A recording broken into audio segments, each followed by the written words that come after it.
Hey y'all, what's going on? You're tuning in to Mario Ramone recap of The Color Purple 2017. Now, The Color Purple has been around for 400 years and counting. Like, it must have been put in a capsule, tied up, shot into space, and taught to like androids and Martians and just like aliens and things like that. It's the color purple. Purple. The color purple. She told us in the color purple, and I hate to give you the Bill Clinton finger, but she told us in the color purple. She said, I think God would get pissed off if you walk past the color purple and didn't acknowledge it. She told us that in the color purple. It's the color purple. It's called Purple Rain. Yeah. Right. It's purple. It's purple. Purple makes everybody feel good. It's royal. It's like purple. It's purple. So the color purple recap. And it's 2017. So we're going to do it my way, right? So it starts out, the color purple. It starts out with this baby. She's giving birth to a baby that she got impregnated with by her dad. And her dad snatched the baby from her womb as the baby is being born. Just snatches the baby and looks at her and says, You bet not tell nobody but God, because it'll kill your mama. Now, first of all, second of all, and third of all, your mama don't know who the father is by now? First of all, you're an infant. She's like 13 or 14 years old and she's pregnant. And you're in your family's house. They don't know who the father is. And the father is your father. And then he says, You better not tell your mom. Unbelievable. And he snatches the baby and sells the baby. Okay, so this poor lady has to go through this because she's a lady after this. Like, after, your father rapes you and you get impregnated and then he snatches the baby from you and then sells it, honey, you don't feel like you're worth a piece of used toilet tissue. And I'm talking about number 2, 3, and 4, honey, on that tissue. Snot, spit, when you have to wipe the tip, all of that, honey, just all of it. All of it. You couldn't feel as a person. Honey, you can take the last 4 digits of my social security number. I don't need them.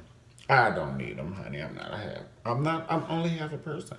So, when this happened, and so just when she thought she was going to get some self-esteem, Celie, just when she thought she was going to get some self-esteem, poor thing, this man rides up on a horse, Mister.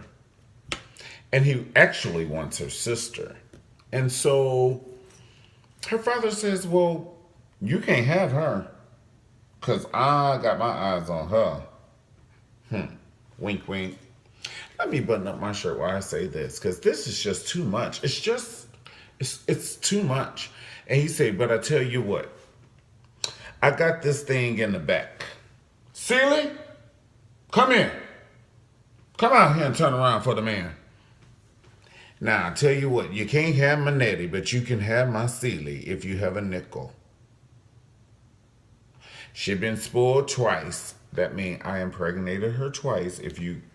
Honey, you got to know how to recite Shakespeare. She been spoiled twice. And I'm like, really? Are you talking about this baby like this? You did this to her, and you're acting like it's her fault. It's like, unbelievable, unbelievable. And so he like, turn around for the man. And so she doesn't even know her husband's name. His name is just called Mister. And his father is Big Mister. They don't know names. They don't exchange handshakes. Now, she's walking alongside of his horse back to his house. He didn't even put her on the back of the horse. It's just so Let's have a moment of silence for sadness. It's so sad. It's so sad. So, when her sister, who's still a child, they're children now, mind you, her sister, who's still a child, comes to visit because she wants to see her sister and play patty cake and shit, you know? And so when her sister comes to visit, Mr. wants to start agitating her, if you know what I mean. Put the pieces together. Okay. So anyway, and she's like, no, you're. First of all, I don't. I don't know your sister Odessa, honey. I'm going to use this line before Miss Millie does. I don't know your sister Odessa. I don't want any parts of you. I'm a child. You're like 3 times my age, and and you're my sister's husband now, and she don't even want you, so we don't want you. Okay, keep your hands off me before I stab you with a fucking pen. So anyway, he kept on agitating her. So basically, he kept like when it was time for her to go to school, he was following her on his horse. And then he had his hat on and everything. And he was like making passes at her. He was like, howdy. And she was like, I got to go to school. And he was like, nope, howdy. And he had R. Kelly songs blasting in the back of his horse. And she kept saying, no, I got to go to school. And so it was just too much. It was just way too much. Color purple. And so anyway, he got off the horse, and the horse just rolled past single, like without him on it. And then he came from behind a tree, and he was like, ah. And then she was like, I've been waiting on a moment like this. Who sang that song? Kelly Clarkson. A moment like this, some people wait a lifetime. And so she waited for a moment like this. She swung those books, like Wonder Woman 2017, in between his legs, and he went down. And then that was the point where he was like, y'all can never be together again. Every letter you send her from this point on is null and void, and she's my property, and that's it. I'm gonna use the bathroom on top of her, honey. And that's what he did. Because when Suge Avery, his mistress, came, she started using him by his real name. And then his wife, she was like, what's his name? And then she was like, Albert. You didn't know his name was Albert and you married to him, honey? She said, no, it's Big Mister and Little Mister. A moment of silence for sadness. So the mistress said, well, honey, she did talk about her though. She was like, you are ugly. And you show is ugly, and you still is ugly. And when I drink, you are ugly. Bitch, everybody at your picnic is ugly. Bitch, you ugly. You are ugly. Honey, UGLY, you ain't got no alibi. You ugly. You ugly. That is what Suge Avery told her. So she started feeling bad about herself again, honey. Every time she gets herself esteem up, it's just so sad. I mean, this movie. And so that's why Oprah, I think, got mad at Whoopi Goldberg, because she was like, I wanted that to be my part, but I'm Sophia. And you have a bigger part. You, honey, you getting raped by your husband, and you're about to cut his neck, and all that stuff. And all I got, I get hit in the eye with a shotgun, honey. And so Oprah got mad at Whoopi. And they stopped speaking after that movie for like 25 years. It was the new stuff. That's the new stuff. But anyway, the mistress called her ugly, and she started feeling like she was ugly. So then they started becoming friends, and the mistress started seeing her spirit. And she was like, oh, you're so beautiful. She was like, you don't think I'm beautiful. You said I'm ugly. She said, I never said that. She said, yes, you did. You said, I'm sure it's ugly. And she was like, Well, Miss Celie, I'm so sorry, but I don't mind touching your ooh wee right now. And they start doing all that. I'm not frowning because I'm frowning on that. I'm frowning because, girl, you messing with my husband, and now you get me, and you call me ugly, and now you touching all on me. It's just too much, honey. This movie, it's just so. Anyway, it just goes on, and so the husband, Mister Albert, he hides these letters that her sister sends her from Africa. Her sister moved to Africa for further education, all this business. And he hides the letters that her sister sends her. And so when she finds the letters, she starts reading them, reading them, because he had hidden them in the wooden floor. And she found out, she plugged open and opened the wooden floor and found a shoebox full of letters from Africa from her sister. And found out her sister actually has her children. It's just too much. I can't. I need an asthma inhaler. So anyway, this poor baby, she gets pissed. And at dinner, she takes the knife, honey. And she was like, did I ever ask you for anything, Albert? Did I ever ask you for anything? Not even your sorry ass hand in marriage. Did I ever ask you for anything? Albert, I'm going to cut your mother. Albert! And they was like, no, Miss Celie, no.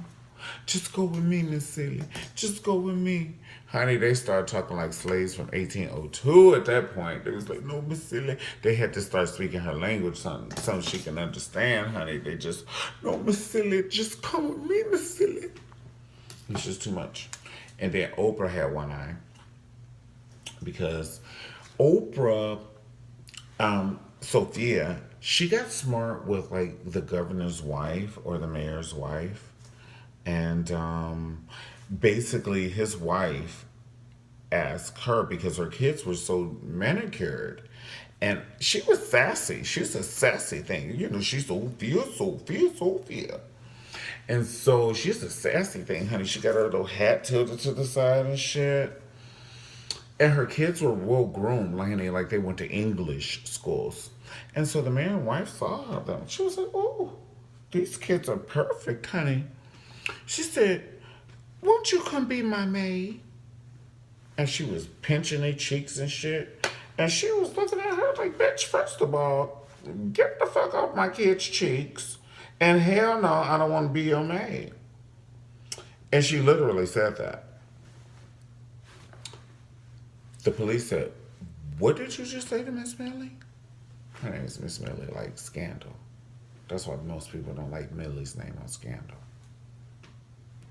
So we may have to change Millie's name on Scandal, Chandra. So anyway, she's like, what did you say to Miss Millie? She said, I said hell no. Like, I ain't backing. Like, we ready. We ready. Right, we ready, motherfucker. And so she was like, right, did I ever ask you for anything? Did I ever ask you? So they hit Oprah in the eye. And not only did they hit her in the eye, Steven Spielberg blew that fan up and we got to see Oprah's panties. And that was the point where she became $1 billion. They put $2.7 billion on her account right then and there. If you pause that right there. If you pause that scene, when they hit Oprah in the eye and she passes out, honey, and that skirt blows over and you get to see her woo-woo. Okay, so anyway, then Ray Dong Chong comes in and she starts calling Oprah a heifer, and everybody gets scared because she's gonna punch the shit out of her. And then it's just like a whole lot of things coming. Oh, come to find out, Suge Avery is the daughter of a pastor, and the pastor, he's like super religious. And because she's like a bar singer and she's like shakes her shimmy and and she sings at all these juke joints and things like that. And she's a little loose. So he can't condone that as a pastor. So he has nothing to do with her and he rides past her with his horse and his hat. And she's like, well, even though like the pastor is riding past, from getting his groceries and things like that, and he's playing Shirley Caesar and and things on the back of his horse. and she's walking past because